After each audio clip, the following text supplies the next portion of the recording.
Okay, to start off with our first episode of the DrugCast, let's say I'm going to talk about my own personal experiences. So, back in January to April of this year, I was fully addicted to pills, like in the form of ketamine, opioids, whatever. I just felt this depression feeling inside of me where I just didn't want to be conscious anymore, and I just wanted to keep on feeling happy from ecstasy, because ecstasy has this drug in it called MDMA, and when you're on MDMA it makes you feel extremely happy, but that can also be extremely destructive, because now that after I've stopped taking ecstasy regularly, it has done a massive toll on my fucking mental.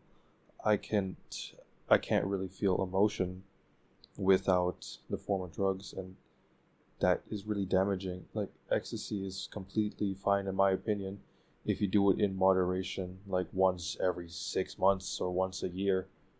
Like, do it as little as possible, but just do it in a group. For me, do it in a group of friends, because that it will bring you closer together. But those things that you say, you mean, but sometimes those things that you say should be kept to yourself, because it could change how your friends feel about you. But most of the time, ecstasy is a really positive experience. It's mixed with stuff like caffeine, cocaine. It can really fuck up your teeth. It can really fuck up your jaw. And yeah, so for the first time, I'm just gonna tell you how to properly take ecstasy.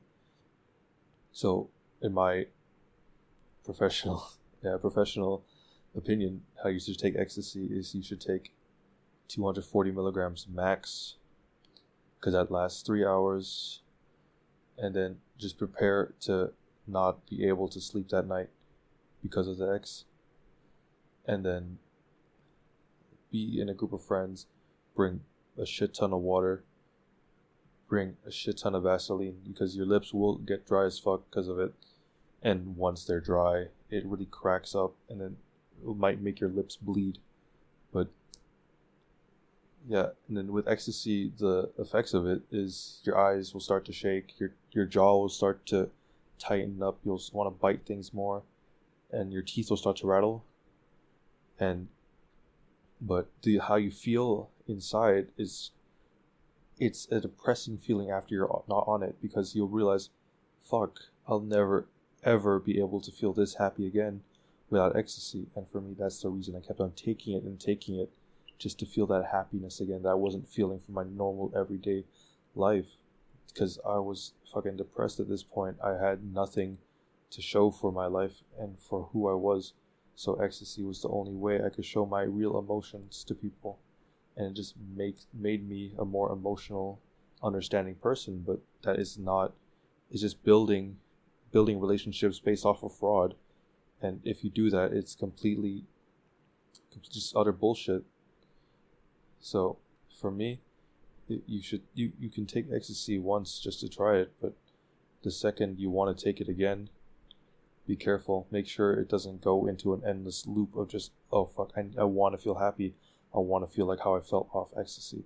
You just need to do it once every 6 months to then really boost your night out, because you know that your night outs are special.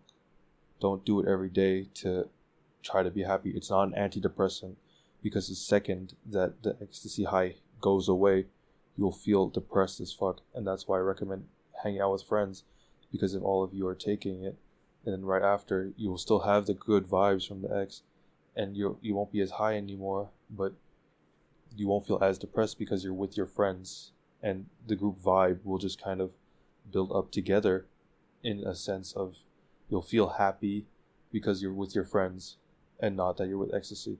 And hopefully that will like engrave into your mind that maybe I don't need ecstasy to be happy. I could just be happy with the people I know and love. So just keep that mindset in your head if you ever want to try ecstasy, that you will never ever feel that happy in your life without taking ecstasy.